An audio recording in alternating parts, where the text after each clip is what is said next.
দেশের সবচেয়ে আলোচিত সংবিধানের যে আর্টিকেল 70 তা নিয়ে সামান্য কয়েক মিনিট আলোচনা করব। আর্টিকেলটা এখানে আমি লিখে রেখেছি। আর্টিকেল 70-এ বলা হয়েছে যে কোনো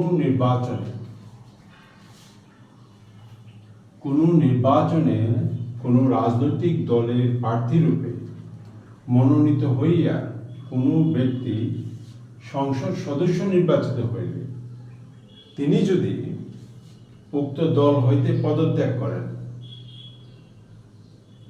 অথবা সংসদে উক্ত দলের বিপক্ষে ভোটদান করেন, তাহলে সংসদে তাহার আসন শূন্য হইবে। তাহলে পার্টির সদস্য, লোকটা ব্যক্তি পার্টির সদস্য অথবা মনোনীত প্রার্থী 1 নম্বর, ঠিক না? পার্টির সদস্য অথবা মনোনীত প্রার্থী হয়ে যদি উনি সংসদে আসেন এবং দল হইতে সংসদ চলাকালীন যদি পদত্যাগ করেন, সংসদে ওনার আসন শূন্য হবে। এটা ন্যাচারাল, এটা কোনো বিষয় না। সংসদে উক্ত দলের বিপক্ষে ভোটদান করে, এইটা হলো আমার একটা মারাত্মক স্টেটমেন্ট এখানে, যার জন্য আমরা আমাদের দেশটা কোনো অবস্থাতেই একটা পজিশনে আনতে পারতেছি না। সেইটাই আমি এখানে উল্লেখ করতে চাইতেছি। আপনি পার্টি মনোনীত প্রার্থী হয়ে যদি সংসদে আসেন, তার অর্থ এই না যে আপনি পার্টির অধীনে আসছেন। এখানে সংসদের অভ্যন্তরে রাজনৈতিক দলের কোনো এখতিয়ার নাই কোনো কিছু করার, কারণ সংসদ এবং সংবিধান সম্পূর্ণ জনগণের, সংসদ এবং সংবিধান।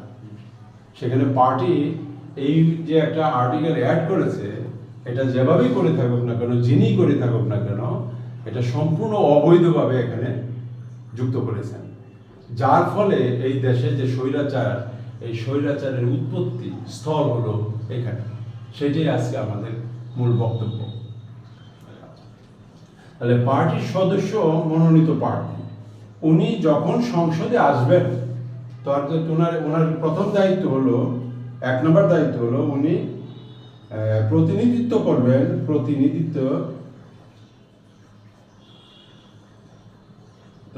জনগণের।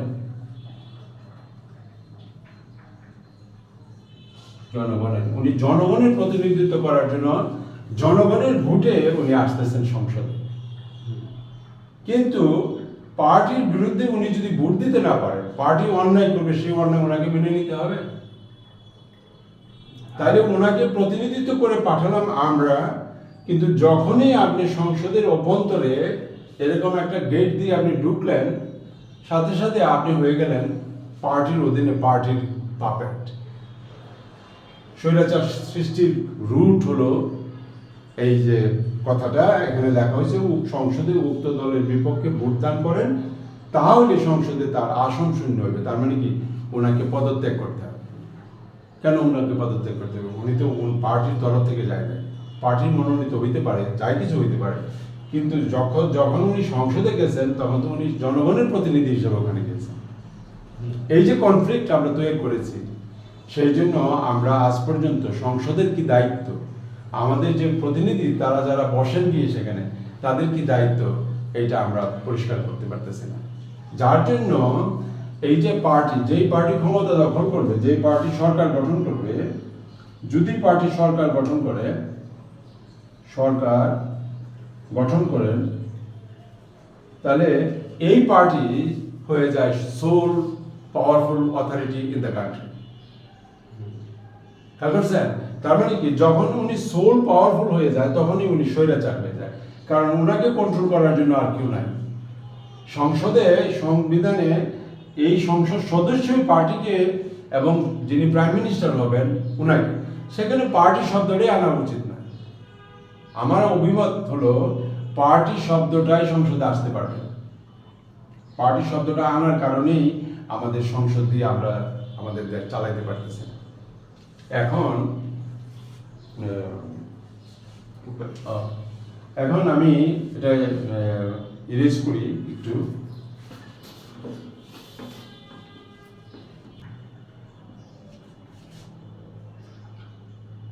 নয়, জাতীয়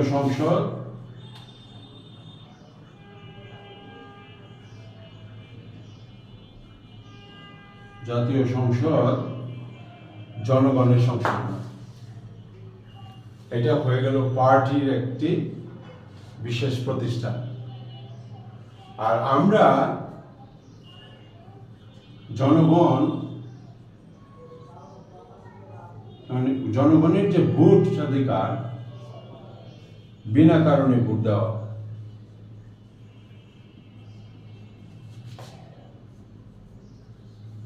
ভোট দান, তাহলে আমরা জনগণের সংসদ, এটা আমাদের কাজে ইউজ হয় না। আর এই জনগণের যে ভোট আমরা দিই, যাদেরকে আমরা পাঠাই, এই ভোটও আমাদের কোনো মূল্য বহন করে না। তার মানে কি, ইট ইজ এ কেওয়াস সরকার গঠন করেছে, ক্রিয়েট করেছে, যার জন্য পার্লামেন্টও নাই, আমাদের জনপ্রতিনিধিও নাই। এখন 300 আসন দখল করে ওনারা বসেন।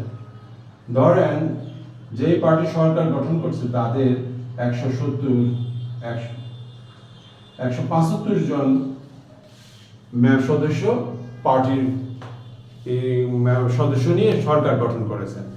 বাকি যে আরো 125 জন আছে, সেই 125 জনের আর রোল নাই এখানে। তারা ডিবেট করতে পারতেছে না, তারা কোনো বিলে ভোট দিতে পারতেছেন না। ফলে এই 175 জনের যে রোল এখানে, সেই রোলটা এখানে শুধু বসে থাকা, প্রাইম মিনিস্টারের অধীনে এবং পার্টির যে প্রধান তার অধীনে ওনারা চাকরের মতো অথবা পুতুলের মতো চুপচাপ বসে থাকা এখানে কাজ। আর বড় জোর ওনারা কি করতে পারে, দাঁড়িয়ে আমাদের ওই প্রধানমন্ত্রী যিনি হবেন অথবা যিনি পার্টির প্রধান ওখানে আছেন, তাদেরকে তোয়াজ করা, তাদেরকে প্রেজ করা। হ্যাঁ, ওই যে ব্রিটিশ পিরিয়ডে জমিদারদের যে একটা চামচা থাকতো, ওই চামচার মতো তারা তাদেরকে প্রেজ করবে, এবং প্রেজ করলে আগামী ইলেকশনেও আবার নমিনেশন পাবে। তাহলে এখন প্রশ্ন হলো, এই 175 জন লোক কি ব্যাপক? নিশ্চয়ই তারা কোনো না কোনো স্বার্থে সেখানে বসে থাকে। সেই স্বার্থটা হলো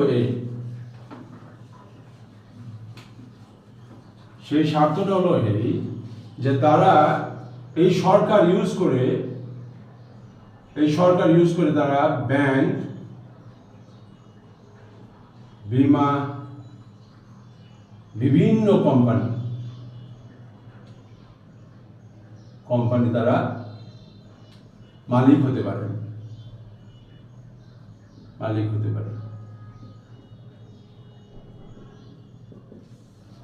এবং এই যে দল, যে দলে ক্ষমতায় আছে, সেই দল এই 175 জনের ভোটে যেহেতু ওনারা সরকার চালাচ্ছে, ওনারা যেই দাবি করেন, যে সুযোগই চায়, এই সুযোগ সরকার দিতে পারবে না। তাহলে এখানে একটা কি কাজ করলাম আমরা?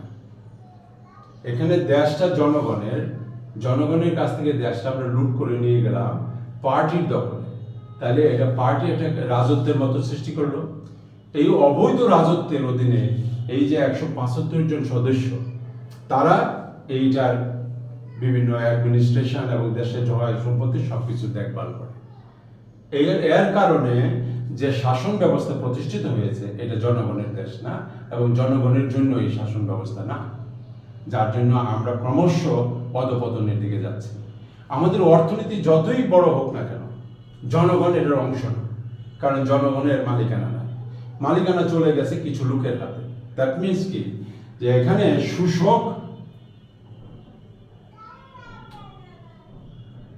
শোষকদের একটি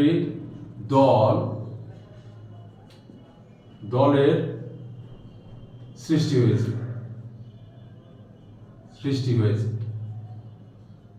তাই না? এই শোষকদের দল কি শোষণ করে?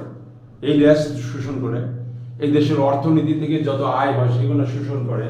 তাহলে জনগণ কি হলো? জনগণ হলো শোষিত, ঠিক আছে?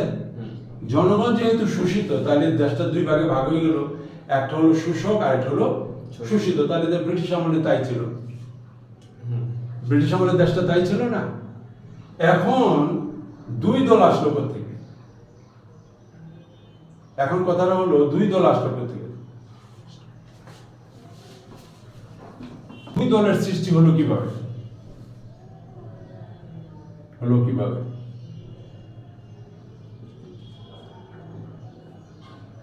একটা স্বৈর শাসন যখন চলতে থাকে, আর মার্কেটে যে লক্ষ লক্ষ কোটি কোটি মানুষ আছে, তারা কি দেখতেছে না স্বৈর শাসনের উৎপত্তি কিভাবে হলো? তখন তারা দেখলো যে আমরা যদি চুপচাপ বসে থাকি, তাহলে এই দল তো সবসময় দেশ শাসন করবে, ঠিক না? তাহলে আমরা আরেকটা দল গঠন করি, এবং তারাও একটা দল গঠন করেছে। সেই দল যখন এই দলকে উৎখাত করতে চায়, তখনই তাদের মধ্যে একটা বিরাট ফাইটিং শুরু হয়েছে।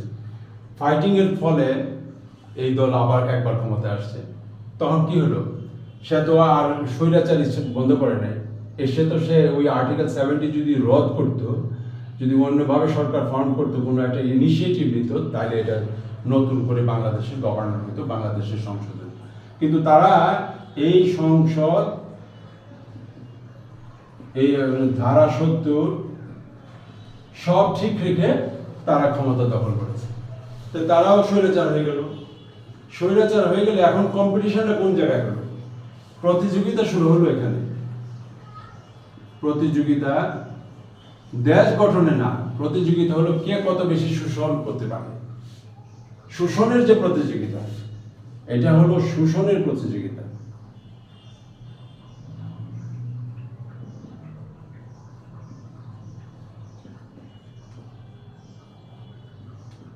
শোষণের প্রতিযোগিতা। শোষণের প্রথম প্রতিযোগিতা কি?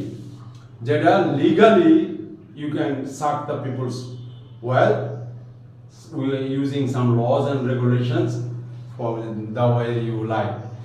আরেকটা হইতে পারে র চাঁদাবাজি, রাস্তাঘাটে আটকিয়ে জনগণের কাছ থেকে পয়সা দেওয়া, ঠিক না? এক্সটর্শন যেটা। আরেকটা হলো শোষণ, যে সিস্টেমেটিক শোষণ যেটা।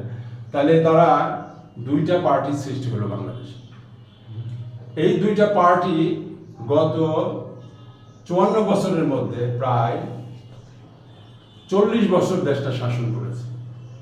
কিন্তু একটি বারও তারা বলে নাই যে জনগণের সাথে সামনে এসে তাদের বলা উচিত ছিল যে আমরা দেশ চালাইতেছি, কিন্তু এই আর্টিকেল 70-এর কারণে দেশটা আমরা যেভাবে চালানো দরকার, জনগণের মালিকানাধীন দেশটাকে দেশ চালানো দরকার, সেইটা আমরা করতে পারতেছি না।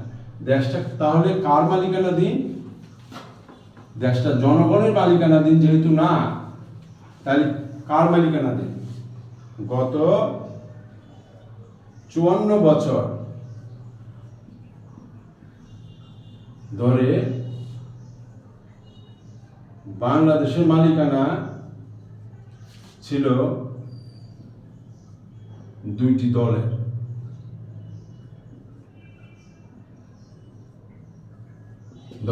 পর্যায়ক্রমে একটা টার্মের পর আরেকটা টার্ম, এইভাবে পর্যায়ক্রমে তারা মালিকানা দখল করেছিল গত 54 বছর, ঠিক আছে? তাহলে আমরা জনগণ কি করলাম এখানে? জনগণ এখানে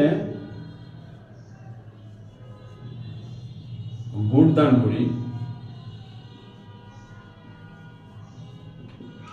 এটা সম্পূর্ণ একটা কি বলবো, সবচেয়ে নিগৃহীত জঘন্য একটা কাজ। আমাদেরকে ইউজ করা হয় ভোট দান করতে, কিন্তু যখনই আমরা ভোট দিলাম, পার্টি সংখ্যাগরিষ্ঠ আসন পেল, সাথে সাথে হি বিকাম দ্য মোস্ট কি বলে পাওয়ারফুল কি ডিস্ট্রাকটিভ এন্টিটি। তারা কিভাবে এই দেশ আমাদের চালালো এত বছর? এই প্রশ্নের উত্তর যতক্ষণ পর্যন্ত আমরা না বাহির করতে পারছি, যতক্ষণ পর্যন্ত এর একটা শুনানি কোথাও না কোথাও হয়েছে, পাবলিকলি হোক, পত্রপত্রিকার মাধ্যমে হোক, যেভাবেই হোক, এটা যতক্ষণ পর্যন্ত না হচ্ছে, ততক্ষণ পর্যন্ত দেশের আসল চরিত্র তুলে ধরা হবে না।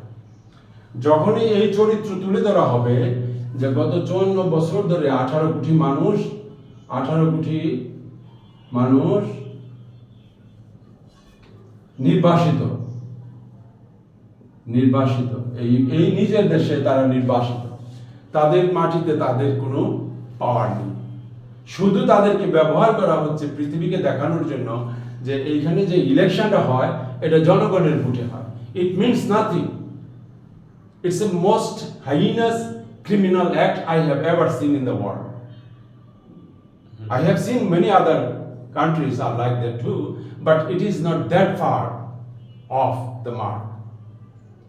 So I hope আমাদের জনগণকে আমরা একটা জিনিস বলতে পারতেছি পরিষ্কারভাবে যে আমরা এমন একটা গণতন্ত্রের আন্ডারে গত 54 বছর বাস করতেছি।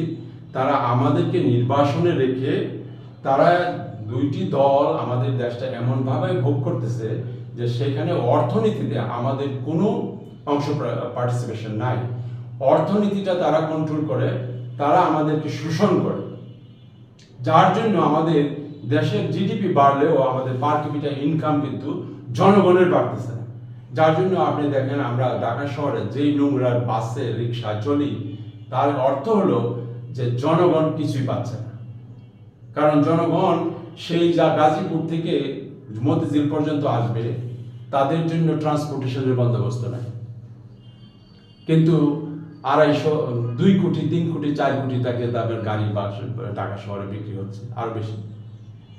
আর আমাদের সংসদে আপনি দেখেন গাড়ির বহর, এটি টাকার খরচের বহর। এই যে সরকারের যে খরচ, এটা কমিয়ে আনবে কে? সরকারকে কন্ট্রোল করবে কে? সংসদ। এই সংসদে যদি স্বৈরাচার হয়, সংসদ যদি চলে যায় আমাদের হাত থেকে, চলে গিয়েছে, তো সেই সংসদ কিভাবে আমাদের খরচ কমিয়ে, যেমন প্রফিট মেকিং এর, যেমন একটা বিজনেস চালাই আমরা, তখন কি করি? Maximising the profit by reducing the cost, minimising the cost. At the same way similarly আমরা আমাদের রাষ্ট্রের বেলায় কি করব? আমরা আমাদের টোটাল কস্ট কমিয়ে আনবো এবং আমাদের টোটাল রেভিনিউ বাড়াবো এবং এটা ইনভেস্ট করবো জনগণের জন্য। যখন এটা জনগণের জন্য করা হবে তখন শিক্ষা, চিকিৎসা, অন্ন, বস্ত্র, বাসস্থানের যে এটা সহজলভ্য হবে, মানুষ অতি সহজে কিনতে পারবে, জীবনের মান বাড়বে এবং আমাদের অর্থ যেন বহির্বিশ্বে কেউ লুট করে নিয়ে যেতে পারে, তার জন্য ঋণের যে একটা ডিমান্ড আমরা এখানে তৈরি করি। এই যে এই ঋণটা আনা হয় শুধু অর্থ পাচার করার জন্য। এই সমস্ত ইকোনমিক্স যদি আমরা আলোচনা করি রেগুলারলি, আমরা ঢাকায় বিশ্ববিদ্যালয় আছে, জাহাঙ্গীরনগর বিশ্ববিদ্যালয় আছে, এই সমস্ত বিশ্ববিদ্যালয়গুলি যদি অর্থনীতি, মনিটারি ইকোনমিক্স আমাদের ছাত্রদেরকে রেগুলারলি সেমিনারের মাধ্যমে, যেই ছাত্ররা এই সাবজেক্ট পড়বে না তাদেরকে অ্যাট্রাক্ট করে ওই সমস্ত সেমিনার যদি আমরা করি, তাহলে আমার ছাত্ররা বুঝবে যে বাংলাদেশে কি করতে যাচ্ছে, বাংলাদেশ আমরা কিভাবে চালাবো। আমার বাড়ি থেকে প্রতিদিন চুরি হয়, কিন্তু আমি জানি না, আমি খেয়াল করি না, তাহলে আমি তো গরিব থাকবোই, ঠিক না? এই কাজটাই বাংলাদেশে হচ্ছে। I hope we conveyed some message, not fully, they may not understand it, but somehow they will understand in the course of time. So I stop here. Thank you so much.